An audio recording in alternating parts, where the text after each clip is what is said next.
Let us begin with the next topic, that is characteristics of sound. So, how do we characterize a sound? There are few parameters on which the clarity of sound depends, and let us begin with the loudness of the sound. So, loudness means it is intensity of the sound. How loud or how low is the sound? It determines the faintness or loudness of the sound. In terms of intensity, you can also write or amplitude. So loudness is measured with amplitude of the sound or intensity of sound. But generally, we have an equation to measure loudness in terms of intensity, that is beta equals 10 log to the base 10 I by I naught. So I naught is the threshold audibility or minimum intensity of sound at which the sound is just audible for human beings. This is completely relative to human beings. So I naught is minimum audible intensity, and its value is equal to 10 power minus 12 watts per square meters. So this is how we measure the loudness of a sound. Beta equals 10 log of I by I naught. So this is a given intensity. This is the least intensity that we can hear. And the unit of this measurement is decibels. The symbol is small d and capital B. Let us say there are two intensities, I1 and I2, and the intensity level of second wave with respect to first wave can be written as beta 2 minus beta 1 equals 10 log of I2 by I naught minus 10 log of I1 by I naught, or you can further simplify this. So how do we get? From the fact that log A by B equals log A minus log B. Using that, we can get this final expression I2 by I1. This is relative loudness of sound with respect to sound 1. So we can compare few loudnesses, that is rustling of leaves will be of loudness 10 decibels, and our normal speech is of loudness 30 decibels. Maybe thunderstorm loudness around 100 decibels. So loud noises are bad for your eardrums. This will finally result in inability to normal frequency. Our ability to perceive or to receive sense the sound will decrease as you expose more and more for high decibel sounds. The next characteristic of sound is the pitch of the sound. Pitch measures frequency, or you can also say it measures flatness or sharpness of the sound. Pitch measures sharpness or flatness of the sound. So generally, the children with small age are having high pitched voice, whereas adult will be having flat pitched or low pitched sound. And compared to male and female, females are having high pitch, and whereas males are having low pitched voice. So pitch is directly related to frequency of the sound. Smaller the frequency, smaller will be the pitch. Larger the frequency, higher will be the pitch. Clear? Next one is quality or harmonics, quality of sound, which is actually measured by harmonics of that sound. So this is characteristic of sound by which we can distinguish between two sounds of same frequency and same amplitude. Let us say there are two sources producing similar sound, that is same amplitude and same frequency sound, and it is our ability to distinguish from where you are hearing the sound, or you must be able to distinguish between the sounds produced by source 1 and source 2. That is called as quality of the sound.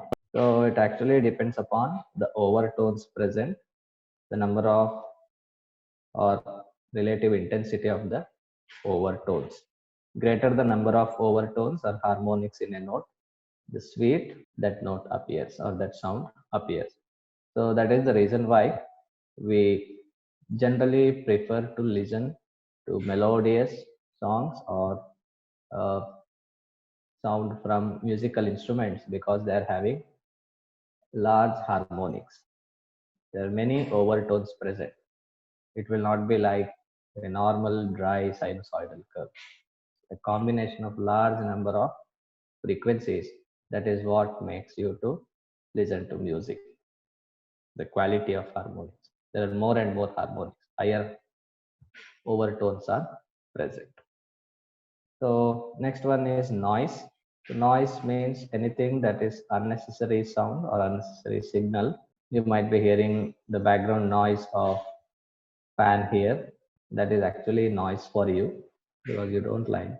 Your intention is to hear my voice, not the background. Anything which is unwanted can be called as noise. Noise must be least for a good quality of sound. And there should not be sudden increase in amplitudes. Noise is recognized by that, by sharp change in amplitude suddenly during a speech or any concert also. And the next one is the time interval, that also matters. Interval, it is actually the ratio of frequencies of two notes in a sound wave is called interval between them. There are different ratios. For unison, the ratio is 1:1. That means the frequencies must be same. And for octaves, the ratio must be 2:1. And the next one is acoustics.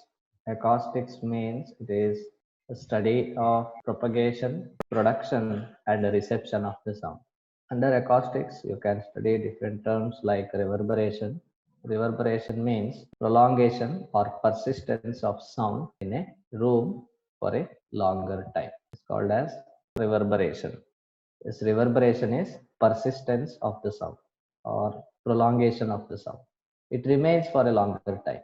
Even after I stop speaking, you can hear my speech. That is the reverberation. And the time for which this sound stands or it stays, or the time gap between initial direct note and the reflected note up to a maximum audibility level is called as reverberation time. So it is time gap between initial direct note and the reflected note up to a minimum audibility level, the reverberation time. It should not be too small nor too big. If it is zero, then we call such a building as dead room or a dead auditorium. There must be a small reverberation period. Okay. This reverberation can be controlled by making use of hanging curtains on the windows or keeping some of the windows open in a building, or by using proper absorbing materials on the wall and also on the roofs. Now, what is echo? It actually comes under the same topic, reverberation. So echo means the sound or the same sound is heard again and again even though the source has stopped producing it.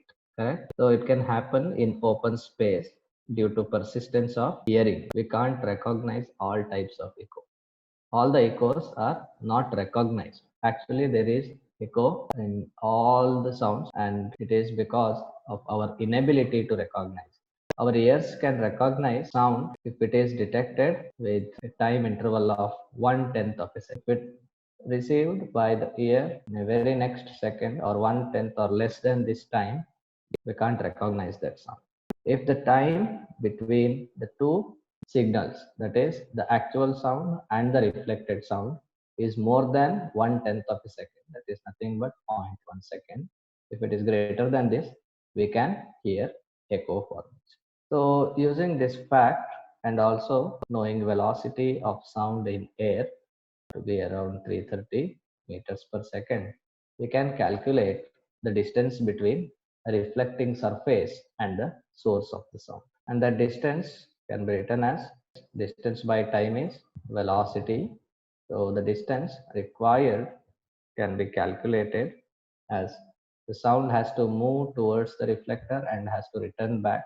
So it will be 2 times d is equal to v into t, or you can say the minimum value of distance where you can hear echo is Vt by 2, and we obtain this to be around 17 meters.